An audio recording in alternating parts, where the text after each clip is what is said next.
them together. Right? See what I mean? Like, I'm just doing the same thing with both sides.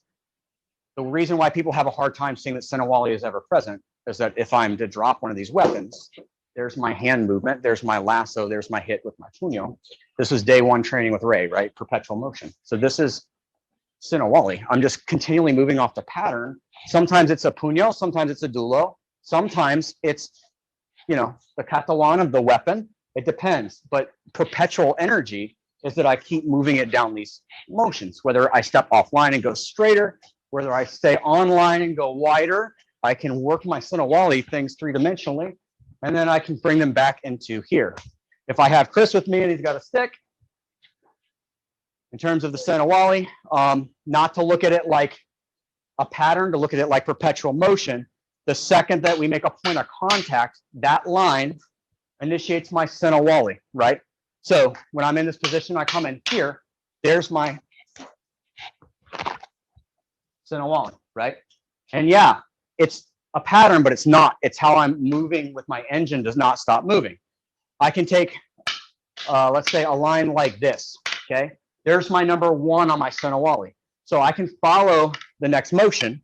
I can feed this, he blocks it, right? And then I can come across, come through, and then there's my Sinawalli. I'm just doing it this way, which is a whole nother way to do Sinawalli with multiple people. What I'm not doing is that at the point of impact, this is always happening. And it can be this way, it can be this way, it can be up, it can be behind the back, reverse, right? Whatever it is, you know, wherever my pattern finds itself, it's perpetual motion. So when I'm here like this, okay, the next line would be here. 1, 2, there's my hit, hit, hit, hit, okay? If I'm looking at it from a more medial perspective, I step offline this way, I step through this way, there's my medial perspective, right? If I look at it from a corto perspective, from here I jump in, there's my hit, there's my hit, there's my hit, and then I have my takedown, and then there's my kill, right? I'm just using the same body mechanic. The range is dictating the point of contact, and I'm using that forward fluid motion to do that.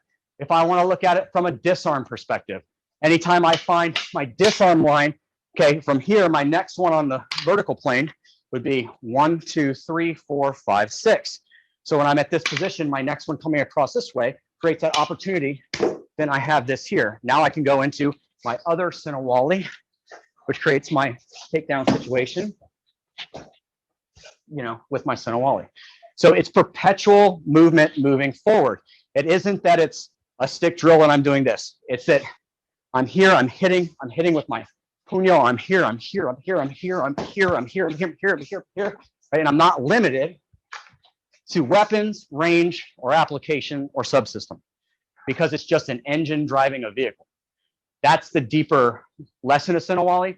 That's when we stop looking at something like a move and start looking at it like a subsystem, because it drives an entire art form at that point. You have sunkets, and then you have the art of sankite, which is living in a world where sunkets power your everything, like self-sustainable energy, right? Living in a world where you have a perpetual engine model is the equivalency of that, but with Sinawalli. Does that make sense? Okay, so that's how we look at it. That's Sinawalli. That's the why of Sinawalli. Back to the movie, right? So